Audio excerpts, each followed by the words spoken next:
de 1, tengo otros valores de 5, 3, 9, mi escala la haré hasta el 10, ¿no es cierto? Entonces separo y mi máxima división 10, la mitad de eso sería 5, la mitad de eso 2.5, ¿no? Entonces yo la proporcionalidad la tengo que mantener. Ese es el detalle en estos gráficos. Si ustedes no mantienen la proporcionalidad, se malogró el resultado, ¿ya? Si ustedes me dicen 10 cuadraditos de los medianos es a 10, entonces un cuadradito de esos medianos tiene que ser a 1. Yo tengo que ver. Y que el siguiente cuadradito sea 2 y que el siguiente cuadradito sea 3. A eso me refiero con la proporcionalidad. No me van a hacer esto de que me ponen un cuadradito a 1 y otro cuadradito a 5. ¿Tiene proporcionalidad? No, porque ustedes me han dicho que esa área es a 1. ¿Cómo va a ser que un área igual me va a llegar a 5? Es imposible. Por eso les digo, ahí no estarían guardando la proporcionalidad. Muy bien. Me fijé y armé este. Lo mismo hago observando los otros datos, a ver qué datos tengo. Si tengo datos de 0,6, 0,8, 0,3, no voy a armar mi escala hasta 10, ¿no? Si tengo decimales, entonces mi escala la haré, no sé, hay que ver cuál es mi dato más alto, supongamos que fuera 1, pongo hasta el 1.5 para que no llegue al extremo mismo, pues, ¿no? Para que llegue un poquito más, esté dentro de ahí. Y separo, si yo digo 10 cuadraditos es a 1, 5 cuadraditos debe ser a 0,5 y hago después las subdivisiones. Si la mitad de la mitad tiene que ser tanto, yo fuerzo a poner esos datos así, ¿no? Y una vez que ya tengo mis escalas, recién enfrento mis datos tal cual de mi tabla, ¿no? Digo, a ver, en mi columna de velocidad tenía el dato tanto, lo ubico en mi eje de velocidad, y en mi columna respectiva para concentración de sustrato que se obtuvo esa velocidad tenía el dato tanto, lo ubico donde está ese dato tanto según la escala que yo me cae por acá, enfrento y me da un punto, ¿no? De enfrentar los respectivos obtengo puntos nada más.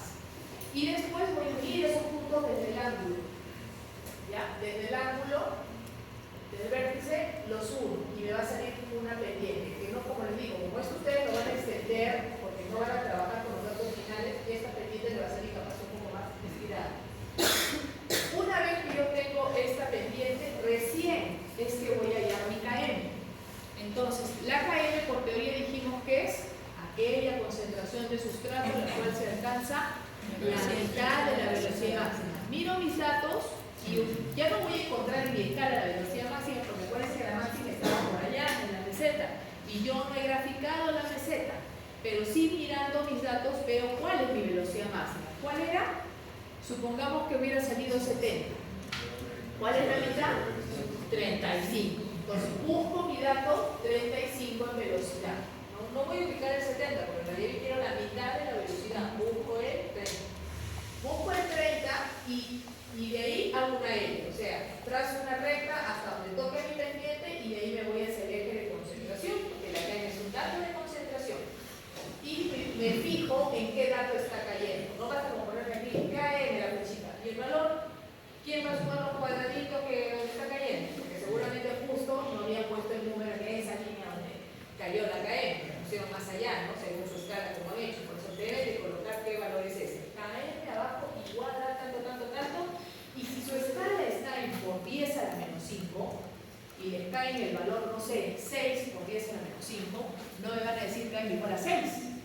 Porque 6 no es igual que me digan 6 por 10 a la menos 5, que en realidad es un 0,00006, ¿no es cierto? Entonces, no equivocarse con ese detalle de que yo mi escala, profesora, la armé 1, 2, 4, 5, 6 y me olvidé que era todo por 10 a la menos 5. No pueden olvidarse, porque el resultado del proyecto es en esa escala, por 10 a la menos tanto, ¿no es cierto? O a la tanto, ¿ya? Eso para la primera gráfica. La otra que les pedía, velocidad versus concentración de la enzima, sí. ¿Ya?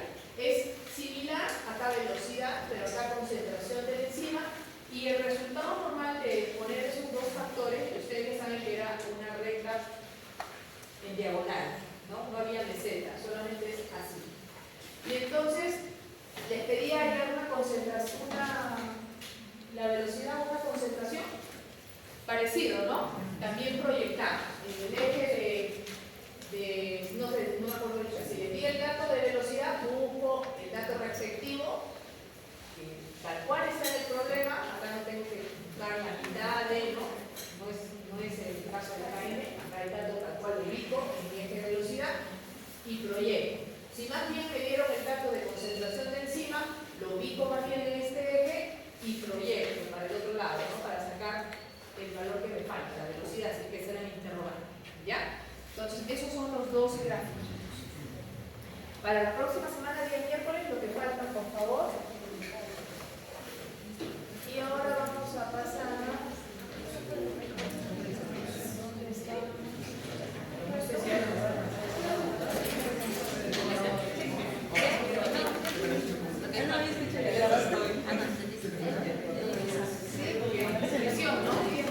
Energética, creo. Pero creo que las dudas van a hacer con la profesora. Las dudas van a hacer cuando intentamos hacer. Ya, hoy día tenemos clase, estamos nutrición.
Involuntario que implica a su vez varios procesos celulares con la finalidad de poder obtener precursores para nuestra biosíntesis y también energía para poder realizar todas nuestras actividades vitales. Implica entonces procesos como lo que es la recepción de los nutrientes, la transformación de los mismos, el transporte de ellos y su utilización, ¿no? Así que vamos a dividir este tema de nutrición en dos partes, básicamente, en lo que es la digestión y posteriormente vamos a ver la absorción. Acá ustedes pueden ver la pirámide nutricional, donde observamos entonces nuestros requerimientos más abundantes hasta los más bajos, digamos, ¿no? Partimos entonces de los energéticos, necesitamos luego reguladores, constructores y grasas. Y abajo actualmente ya se considera el agua, ¿no? Tiene que venir siempre en nuestra alimentación, puesto que nosotros tenemos que proporcionarles agua para poder realizar el metabolismo a nuestras células. ¿Se acuerdan que hemos dicho que la base del metabolismo se da en el medio acuoso, ¿no? Ahora, dentro de las necesidades energéticas, un adulto promedio tiene más o menos una necesidad diaria de entre 2.000 a 2.700 kilocalorías al día. Si hablamos de niños de 1 a 3 años, estamos por debajo de eso, ¿no? 1.360 kilocalorías al día. Y así vamos en aumento y más o menos nos estancamos en la etapa adulta que nos de 2.000 a 2.700, ¿no? Porque acá llegamos hasta 3.000 entre los 3 y 19 años. Etapa en que estamos en un cambio importante, ¿no? Porque estamos también entre la pubertad y la adolescencia, que también el metabolismo está activado. Entonces, si consideramos que de esa dieta el 55% debe ser, de energía debe ser proporcionada por los carbohidratos, el 25% por las grasas y el 20% por las proteínas, y considerando que un carbohidrato nos da alrededor de 4 calorías por gramo oxidado, muy parecido a las proteínas, y más bien las grasas nos da alrededor de 9, podemos sacar más o menos qué cantidad de estos nutrientes deberíamos ingerir diariamente, ¿no? Si sacamos de estas 2.000, acá hemos considerado unas 2.093 calorías promedio, ¿no? Acá que hemos puesto de 2.000 a 2.700. Hay otra fuente porque estamos considerando 2.093 tentativamente. Le sacamos el 55%, entonces estamos diciendo que 1.151 calorías deben de provenir de los carbohidratos. Para el el caso de las grasas, estamos hablando de 523 calorías deberían de provenir de las grasas y 419 deberíamos cubrir con respecto a nuestras proteínas. Sin embargo, nosotros, claro, esto no vamos a estar contabilizando, vamos a llegar a ese nivel de estar contabilizando todas las calorías que consumimos. Es horrible, es estresante. Lo que tenemos que hacer es simplemente acostumbrarnos a tener una dieta equilibrada, donde actualmente se recomienda que del plato que ustedes se imaginan, la mitad sea verduras, la otra mitad sea, de la mitad que queda, mejor dicho, la partimos en dos, sea proteínas y la otra porción tenga carbohidratos mezclados con grasas saludables, ¿no? Y el agua de... ¿Cómo? ¿Modificar? Ah, el emulsificar. El emulsificador son las esenciales. Las verduras lo que van a hacer es, uno, proporcionarnos fuentes ricas de vitaminas y variadas, sobre todo bien variado, porque uno come variadas verduras, ¿no es cierto? A diferencia de la carne que es una sola, ¿no? O pollo, o res, o parmesano, o salmo, caca. En cambio, en verduras sí hay una gran variedad. Entonces, ahí ¿qué cosa está interesante? Gran variedad de vitaminas y minerales y una buena cantidad de fibra que nos ayuda también al estado de saciedad.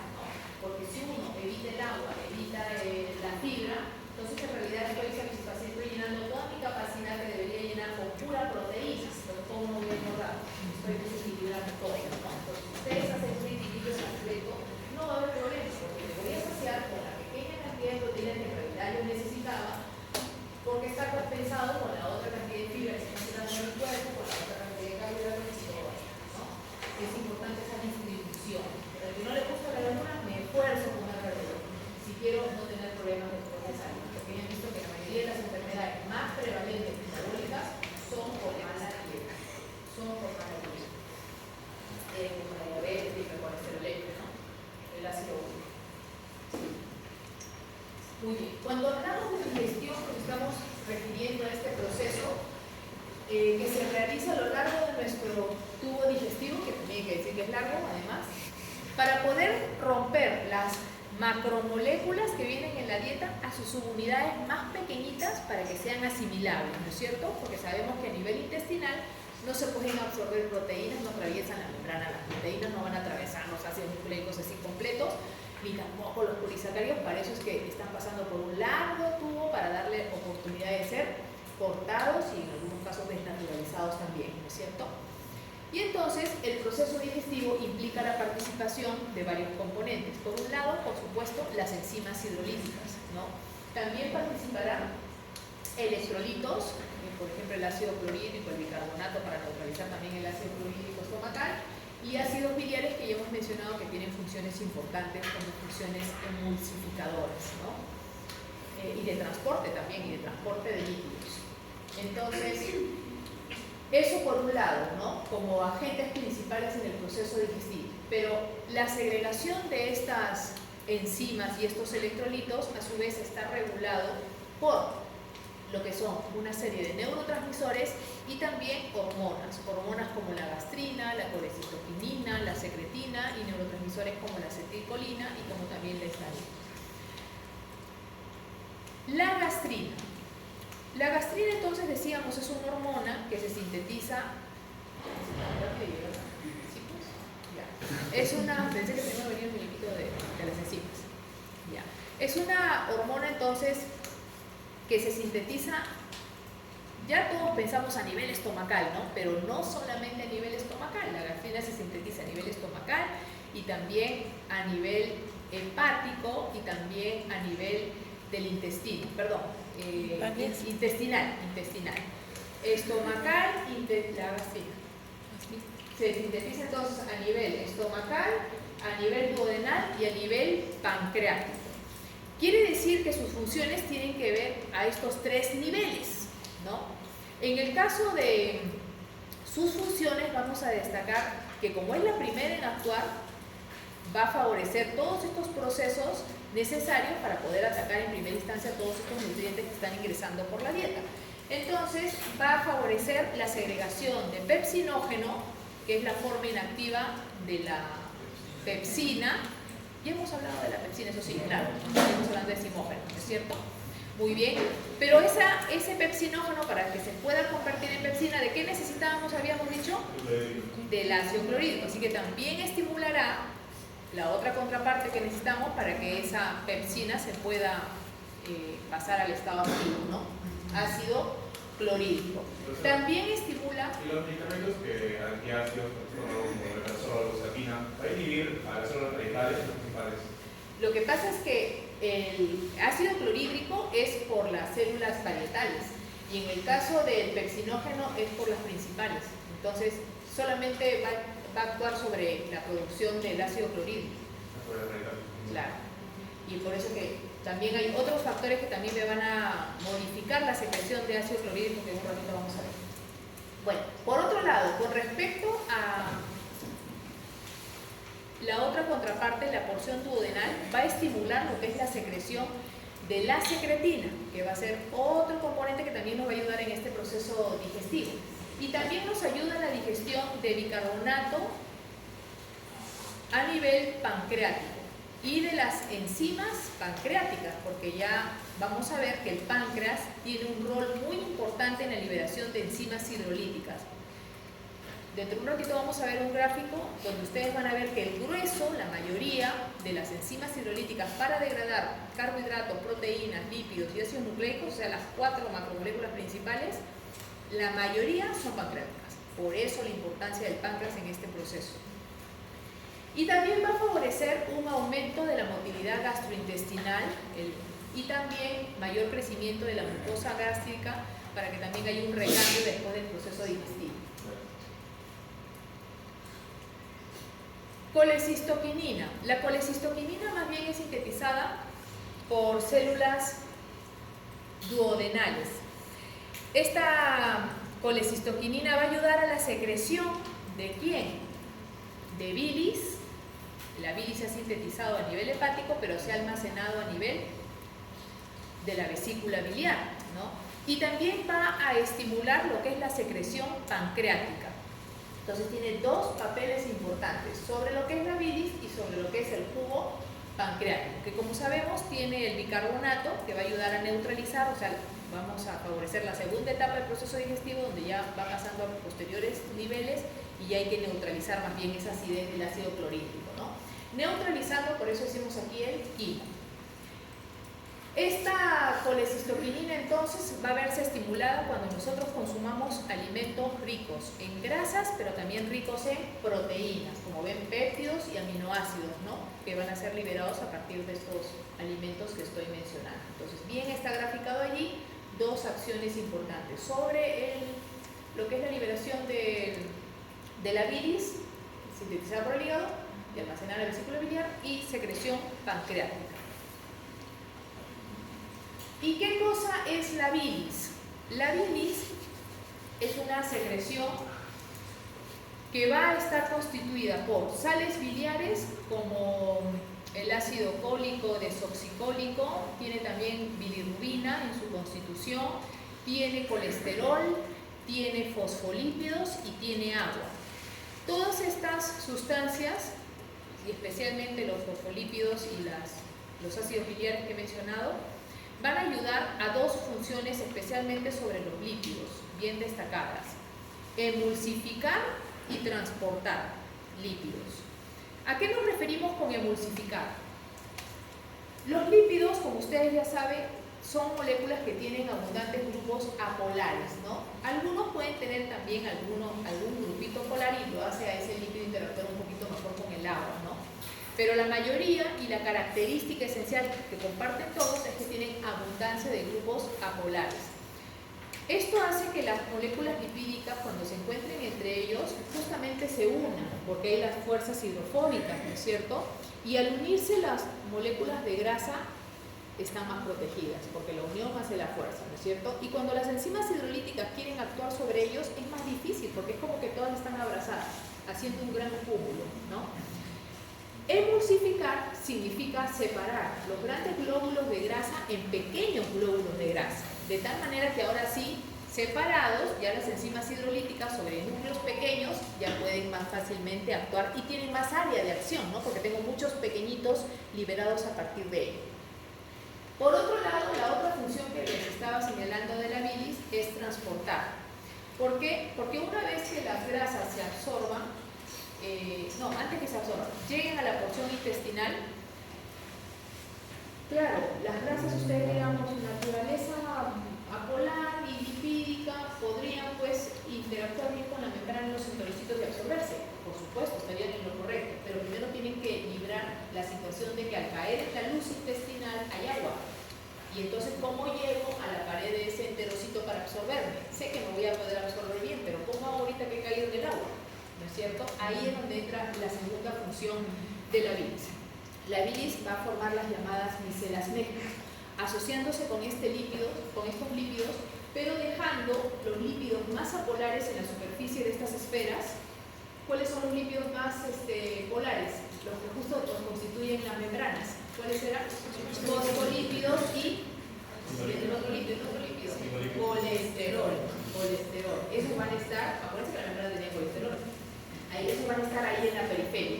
¿Y quiénes van a estar en el centro, más bien adentro de la estructura glomerular? Triglicéridos y ésteres de colesterol, ¿no? Que son los que generalmente entran por dieta, como les digo, ¿no? Entonces todos esos van a ser, ahora sí, como los componentes más polares están afuera, esa micela va a moverse y va a poder entregarlo a los enterocitos para que ya puedan ser absorbidos. Entonces ayuda en su transporte. Son dos funciones importantes. La secretina. La secretina también es sintetizada por células intestinales, por células S granulares del duodeno.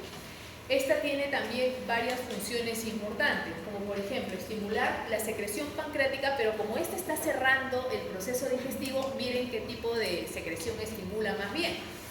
Estimula la secreción pancreática más rica en bicarbonato, pero baja en enzimas. Claro, porque la anterior ya estimuló la que era rica en enzimas, ya debieron actuar, hay que bajarle la velocidad a este proceso.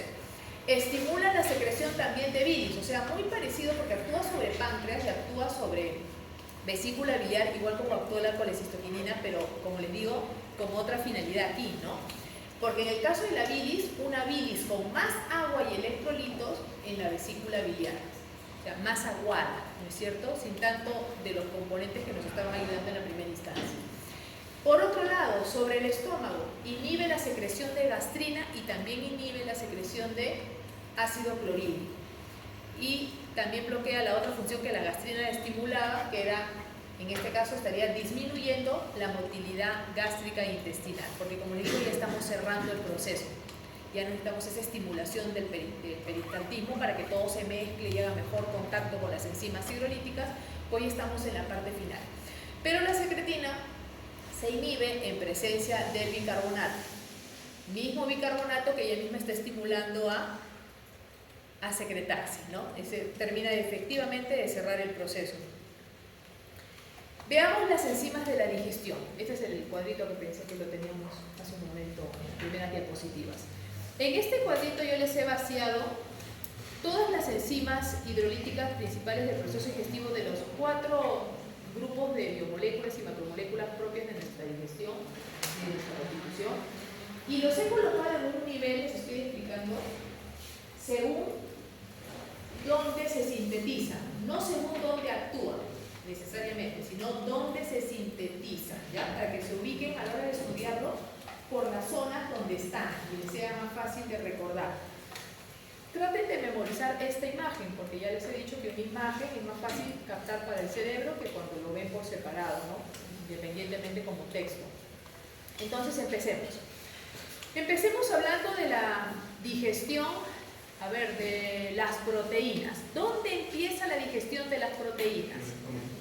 Empieza a nivel del estómago, ¿no? Por actividad de esa pepsina que hace un ratito ustedes me estaban diciendo que es una proteasa. ¿No es cierto? Que va a tener que activarse por ese ácido clorhídrico. De ahí va a continuar gracias a otras enzimas que más bien son pancreáticas.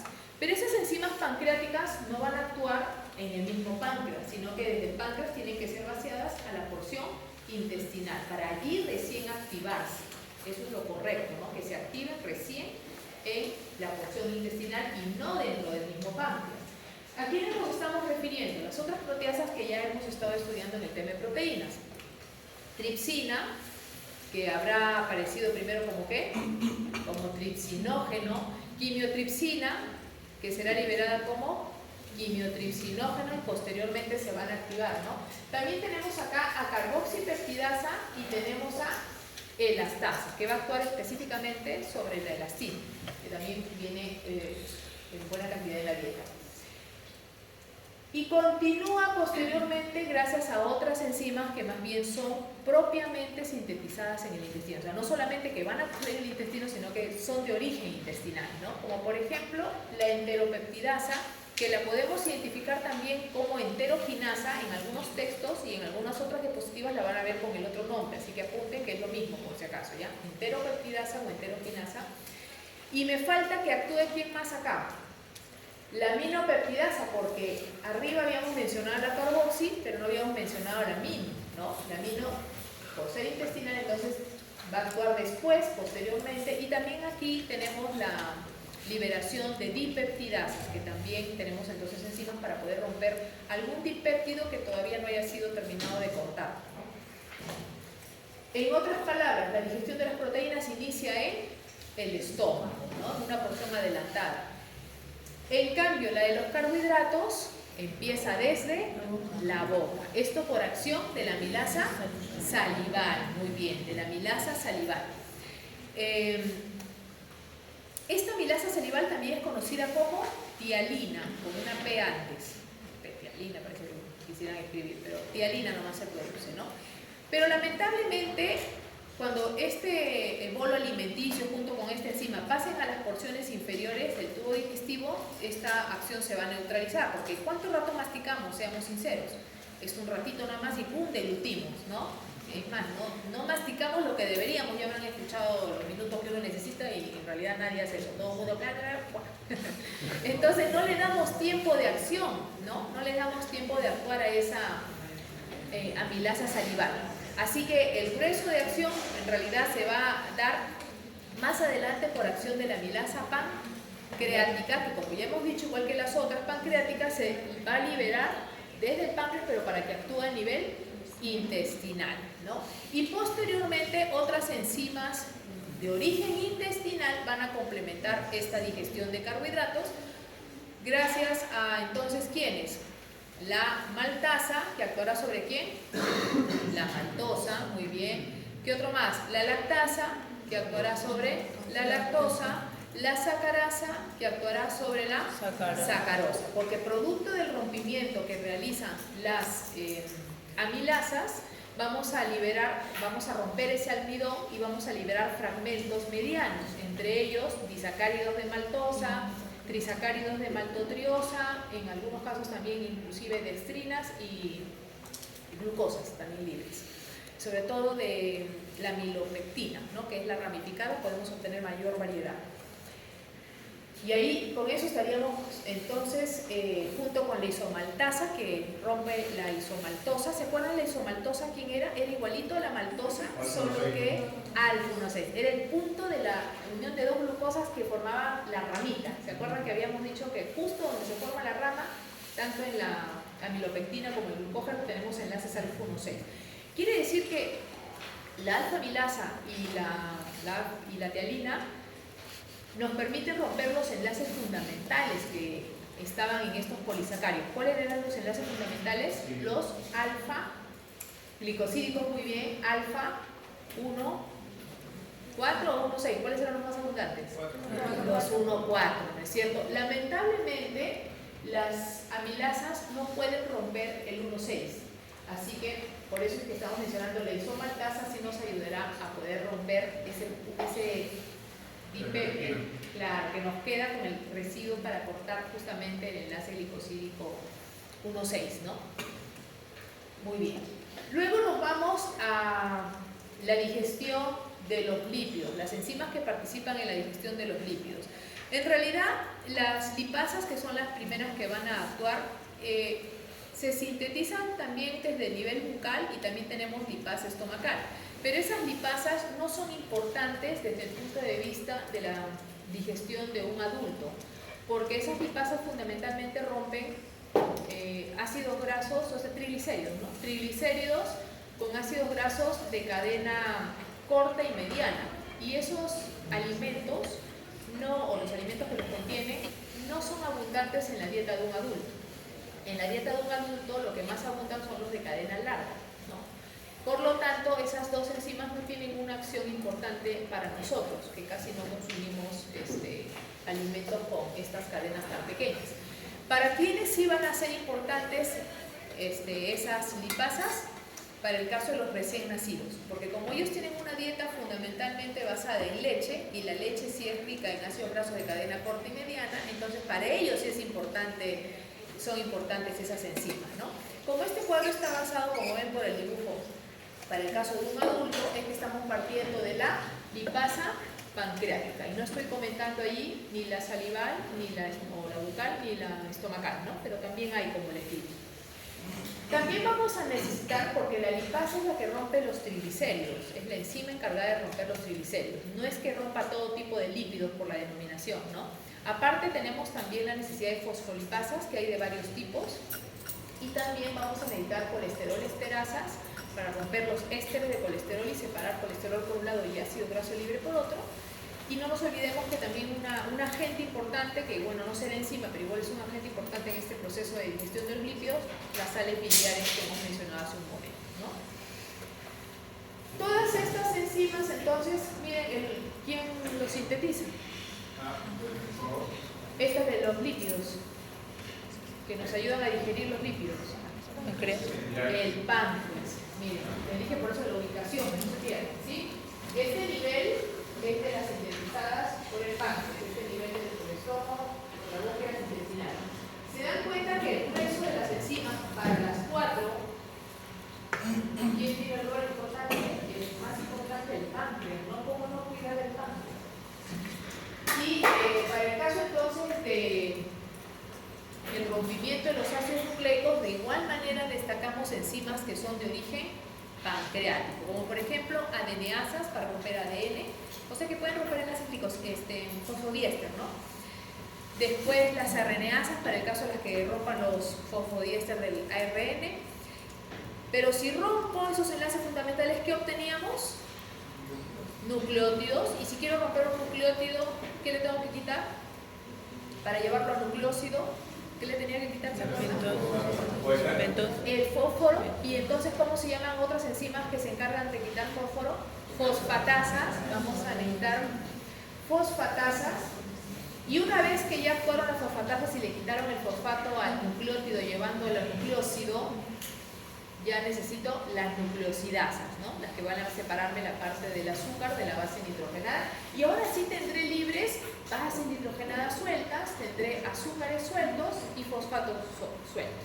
De tal manera que ahora sí esas unidades pequeñas puedan ser absorbibles, ¿no?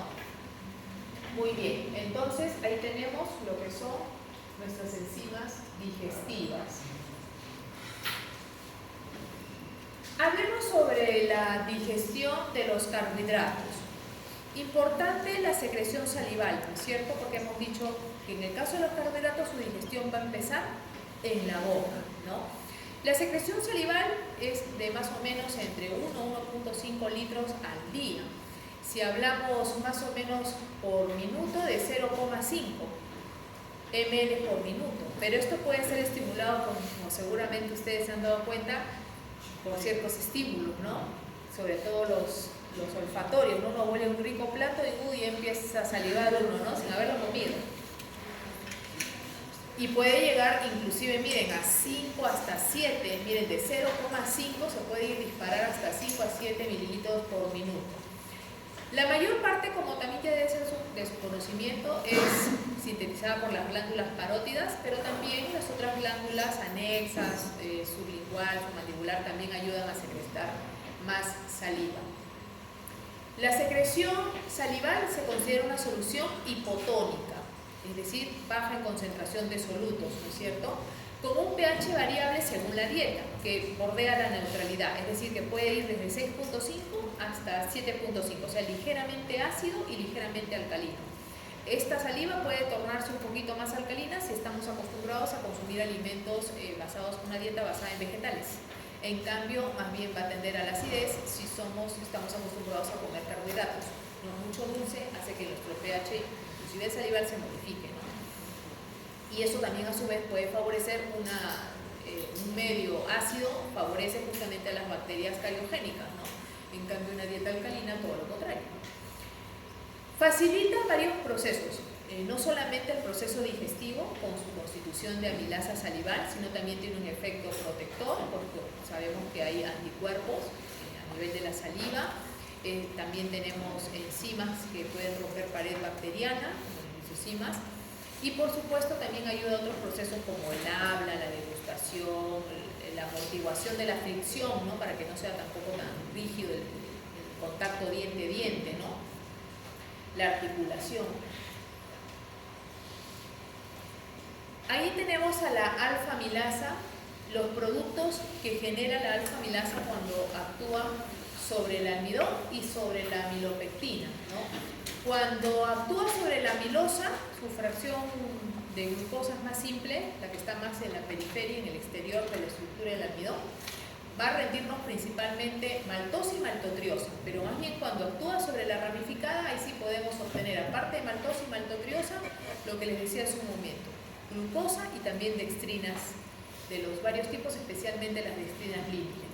A la derecha entonces estamos viendo una representación de cómo esta amilasa rompe, pero los enlaces mayoritarios, ¿no es cierto? Dejándome las dextrinas límites constituidas por fragmentos que contienen todavía los enlaces alfa 1,6, que esos no pueden romper la amilasa, ni la salival ni la pancreática. Para eso necesitamos a la isomaltasa.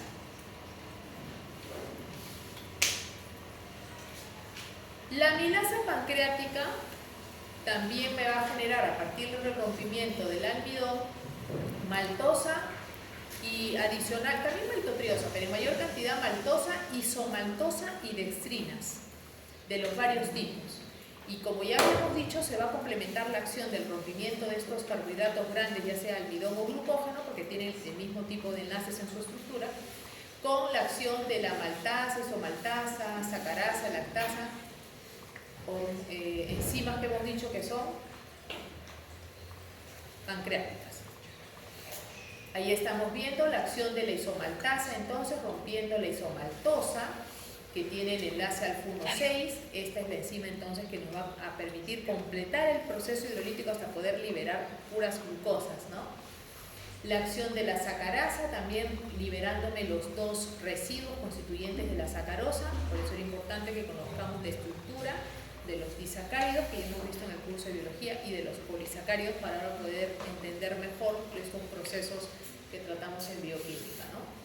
Y acá vemos representada la acción de la lactasa, que se encargará de romper esa lactosa, liberándonos la galactosa más la fructosa.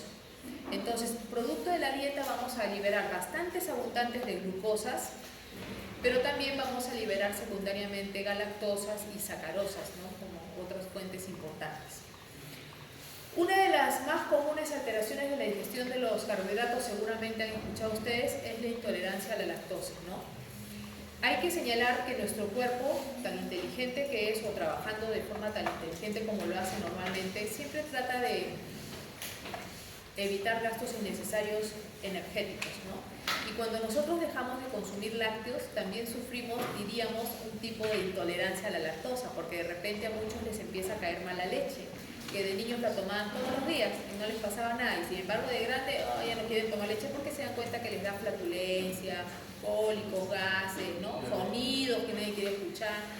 Entonces, ¿y es por qué? Porque el cuerpo sabe que como ya ustedes no están consumiendo lácteos, entonces comienza a disminuir la síntesis de esta enzima y por lo tanto ya empiezan a metabolizar peor cualquier alimento que esté rico en este carbohidrato, ¿no?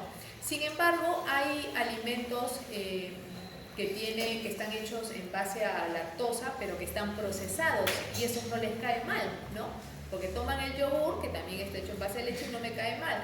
Me como mi quesito y no me cae mal, ¿no? ¿Pero por qué la leche sí? Porque en el procesamiento de estos alimentos, de estos lácteos, ya prácticamente hay una pseudo inicio de digestión de ellos, entonces ya no es igual, ¿no? Ya está más metabolizado. Pero sí la leche pura y peor, la directa de vaca, porque el que menos se la toma pues de lata, ¿no? No de la no está el lechero, pues en los mercados, ¿no? Antes iba el mechero con sus tanques metálicos, ahora ya ni se le ve al señor. Digestión de los lípidos. En el caso de los lípidos mencionamos entonces lipasas, fosfolipasas, colesterol esterasas y el rol de la bilis. Acá ustedes pueden ver entonces representadas a las micelas que les decía hace un momento, ¿no? Las micelas mezclas, la acción de la bilis contiene los grandes glóbulos de grasa en pequeños glóbulos de grasa que ya sean más fácilmente y tengan mayor área para el ataque de las lipasas respectivas. Y vemos que ya van ingresando entonces ácidos grasos libres, monoglicéridos, producto de la acción de las lipasas y de las fosfolipasas y de las colesterol esterasas, ¿no? Existe una circulación enterohepática de las sales biliares. Las sales biliares, el 10% de ellas se va a perder en las excretas, porque parte de la bilis se pierde justamente en el proceso digestivo, ¿no? Con la excreción que nosotros realizamos.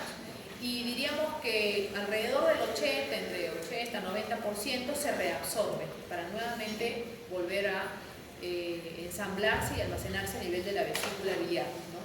Entonces, más o menos en la porción baja del ilion es que se hace la reabsorción, vuelve al hígado y otra vez vuelve a almacenarse a nivel de la vesícula biliar. La bilis, no olvidemos que es una forma de perder colesterol de nuestro cuerpo. Es una forma de sacar, ¿no? Porque como el 10% de ella se excreta con las heces, entonces, y había dicho que en su constitución de la bilis está el colesterol, también es una manera de sacar colesterol de nuestro cuerpo. El colesterol no se degrada en nuestro cuerpo, no es como otros productos que sí tienen toda una vía catabólica, ¿no? Lo que normalmente es utilizarse para formar otras moléculas y lo demás se tiene que liberar, ¿no? Como estamos diciendo acá. Se utiliza para formar hormonas esteroideas y otros derivados, ¿no? Aquí a la derecha están viendo la estructura de una micela biliar, que también se le llama micela mezcla o micela mixta. Acá está como biliar. En morado están viendo los ácidos cólicos, desoxicólicos, los ácidos biliares, los sales biliares, y como ven, alternada en esa superficie los lípidos que son más polares, ¿no? Los fosfolípidos y el colesterol. Y en ese núcleo acuoso, irán los lípidos menos polares. Ahí vemos la acción entonces de las lipasas rompiendo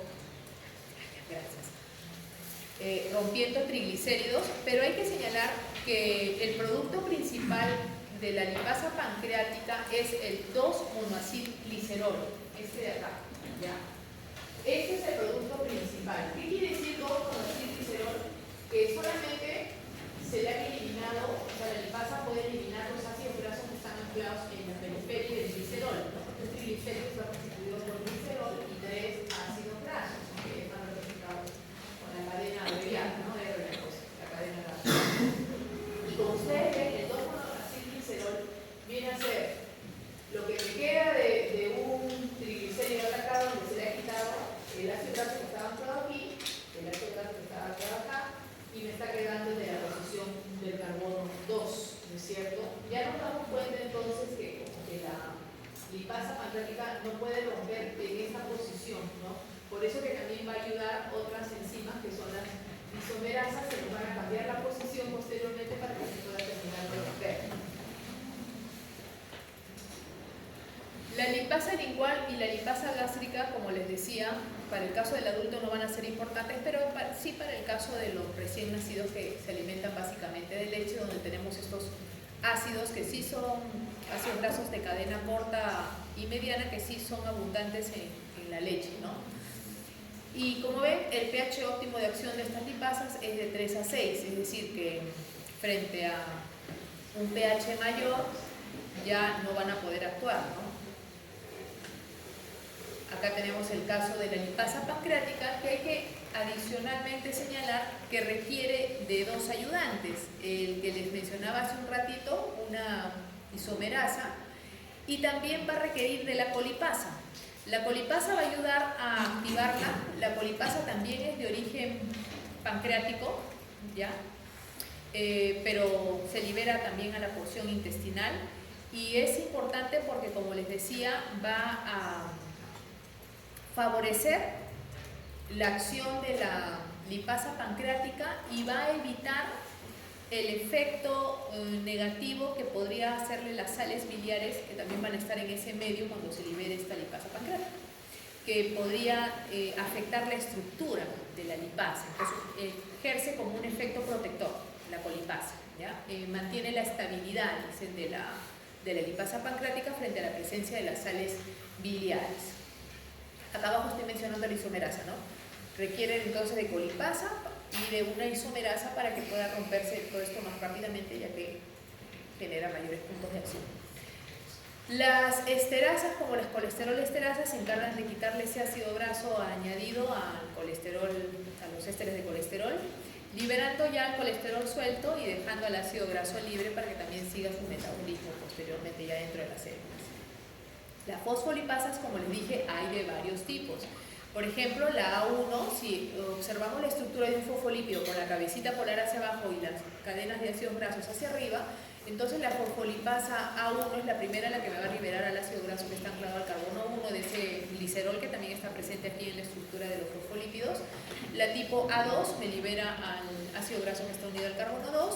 La fosfolipasa C me separaría lo que llamaríamos la cola de la cabeza, y una vez que tengo la cabeza, como la cabeza tiene al grupo polar y el fosfato, para romperme y separarme estos dos componentes, ahí actuaría la fosfolipasa D. O sea que en realidad son varios tipos de fosfolipasas que actúan en lo que va a ser el rompimiento de los fosfolípidos.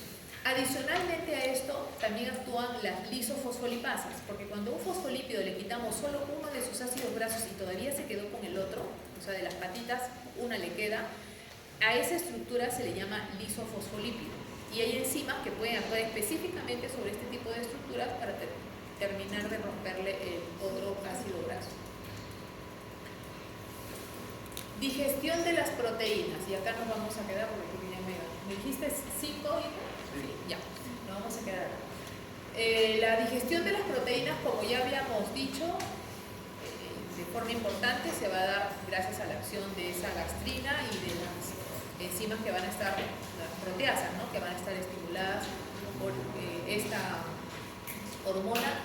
Dentro de la secreción gástrica está la secreción del pepsinógeno, entonces, que luego se tendrá que activar la pepsina, y por eso que también dentro de esa secreción está la liberación del ácido clorhídrico. No nos olvidemos también que aquí se va a sintetizar el factor intrínseco que es necesario para la absorción de la vitamina B12, que justo la clase anterior su compañero estaba haciendo el comentario, ¿no? Y acá ustedes abajo pueden ver entonces cómo trabaja la secreción del cuerpo con respecto a la secreción del ácido clorhídrico, ¿no? Tenemos entonces aquí a nuestra célula parietal, y aquí estamos viendo lo que es el lumen o la luz, y por el otro lado basal vamos a tener su comunicación con el vaso sanguíneo respectivo. Y vemos entonces que trabajamos con una serie de transportadores, ¿no?, de bombas, como acá me dicen, una bomba que lo que me saca el componente hidrógeno me está ingresando potasio, quizás para mantener justamente esta concentración iónica a nivel de esta célula, no perder puro ion positivo, sino que trato también de compensar. Pero también vemos que hay un transportador aparte que también está haciendo el bombeo solo de cloro. Este es un uniportador, y este que sería un antiportador, ¿no? Por el otro lado, más bien, miren, por la otra cara podemos encontrar un proceso totalmente diferente, ¿no?, donde se está liberando bicarbonato hacia la sangre a lo que está ingresando cloro. Ahora también hay que señalar que algunas sustancias, como por ejemplo la cafeína, estimulan la secreción de ácido clorhídrico, como están viendo acá, ¿no?, estamos poniendo un signo positivo. La histamina, mediador de cuadros alérgicos, también estimula. Y también la acetilcolina estimula la secreción de ácido clorhídrico. Por eso es que aquellas personas que sufren de gastritis no deben consumir cafeína, porque estarían estimulando a que se siga produciendo más ácido clorhídrico, ¿no? Ya, y nos vamos a quedar allí. Me hacen recuerdo por apunta, activación del pepsinógeno, si pudieran, para que me diga dónde nos quedamos. ¿Todos entregaron sus trabajos? ¿Alguien que quedó pendiente? Ya, se acerca por favor. No les he pasado asistencia, ¿no? No. Ya.